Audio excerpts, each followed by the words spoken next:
While my German sourdough is rising, it's going to take about 90 minutes, it said, I'm going to make my Kefir pizza crust.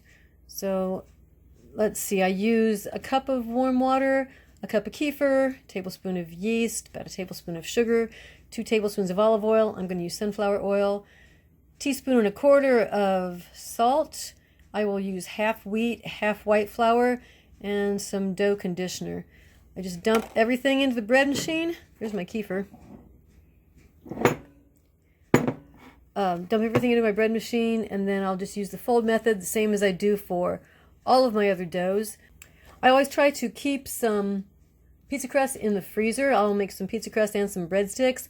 I like focaccia too, but that's really good in the summer when I have fresh herbs. This Kefir pizza dough has, I think, 4 cups of flour so far. It's still way too sticky. A little bit at a time though. We don't want to overdo it. Let's put in maybe another quarter cup. The dough has formed a ball now. It's tacky, but not real sticky. It's ready to go dump into the plastic bowl with a little bit of flour in it. If you've watched any of my bread making videos, you know what comes next. What do I do next? Do I knead it? Knead the living daylights out of it? No, no, no. Very gentle folding method. So I have a little flour on the bottom. All we do is press it down, and we fold it once, and we fold it again, and we fold it again, and we flip it over. Okay. We let it rest for 10 minutes and do the same thing. Do that about 3 times. It's been, I don't know, over an hour. Yeah, that looks beautiful. That looks real nice. Let's dump that out. This will make 4 12-inch pizzas. So I'm going to divide it into 4 pieces, but one of those pieces I'm going to make into breadsticks instead. I use 12-inch pans because they will fit in our toaster oven, our toaster convection oven thing. So I've got some oil in there. Olive oil would be great. I'm using sunflower oil. I want to save the biggest one of these for breadsticks. That's the biggest, I think. Okay, just plop that over there. And over here. And you have to be a little bit patient. Flip it over. Then I'll just let it rest for a little bit. If you try to roll it out now, it's just going to shrink back up. So flip you over. Punch it a little bit. Let it set a little bit, and then I'll stretch it out. In the meantime, while that is happening, let's divide this into pieces. I don't know, 10 pieces maybe? 8 pieces. Let's see. Let's make that 7 pieces. No, I haven't gotten a tripod yet because I can't decide if a 12-inch one will be high enough or if I need to get longer in. I don't know. Anyway, so we just take these, put them on my Silpat, and we just roll them out. That's all.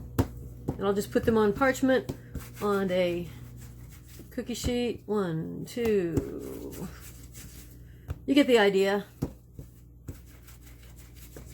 I mean, you could make fatter ones, but I like the crunchy ones. So like that.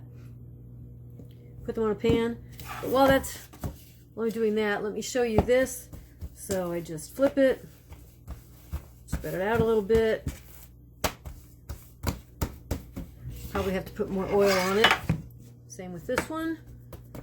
Eventually it will reach all the way to the edges, but not yet. Right now there's just too much elasticity in it. Oh, if I were making focaccia, I would just make indents like this with my fingers, and then I would put some more olive oil on top, maybe a little bit of thin sliced onion, some fresh herbs. But we're not making focaccia today.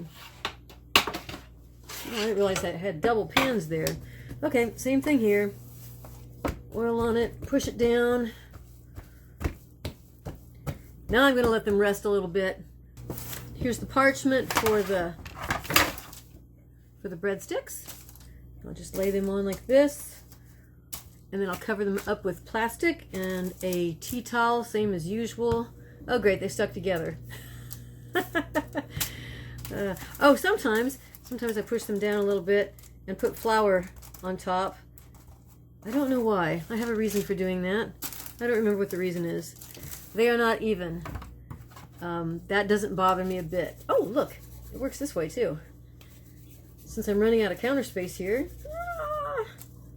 You like that? Okay. That way, I mean, hey, you could make them into pretzel shapes too if you wanted. So like this and go like this. Wiggle them out. Any perfectionists out there that have to have them completely even, well, then be my guest. Hey, that one's actually pretty. That's pretty nice. Okay, they're crooked. We could straighten them out if we want to. Now I'm not going to bake them yet. I'm going to let them double in size. These are skinny. It's not going to take long, and the dough is room temperature, so it won't take long. I'll check them. You know what? I think I'll turn the oven on 400 right now, and then we'll check back, and I'll show you what they look like when they're ready to bake. I don't need to cover these with plastic. Why don't I need to cover these with plastic? Well, because they've got oil on top. In fact, I put a little bit more oil on there. There we go. We're stretchy, but you gotta be careful. Just as I'm going to say, you got to be careful. It likes to make holes. It made a hole, and there's not a whole lot we can do about that except rip off a piece from the side and patch it. There's no squeezing it back together once it's... See that? Okay, I'll show you how we're going to fix it. We're going to fix that.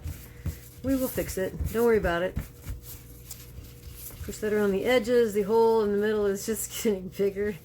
That will burn, so we can't leave it like that. All right, I'll steal a piece from the other one. Steal this.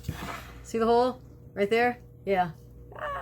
We'll steal this piece, and I'll put it right on here, and it's going to be obvious that there's a patch. It's like patching your blue jeans. It's not ever going to look like it's a brand new pair of jeans again, but that's all right. That's it. That's good. This also will need to rest just a little bit before we bake it. It's going to want to keep shrinking on the edges. Oh, and then once I freeze them, I will put them in a great big, like 2-gallon Ziploc, parchment paper in between so they don't stick together, and that will stay in the freezer really well for, I don't know, a month, maybe 2 months. It doesn't usually last that long.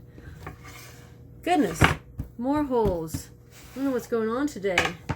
Maybe I'm getting a little bit too impatient with it.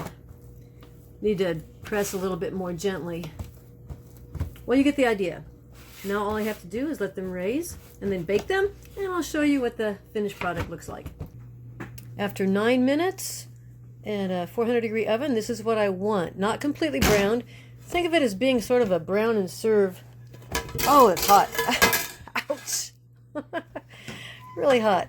Yeah, so not brown on the bottom. This is perfect. This is the way I want it. This is what the breadsticks look like when they're ready to bake. Look how much these raised. And they're nice and brown. Could be a little crispier if I wanted them to, but this is fine. If you want them soft, just make them short and fat.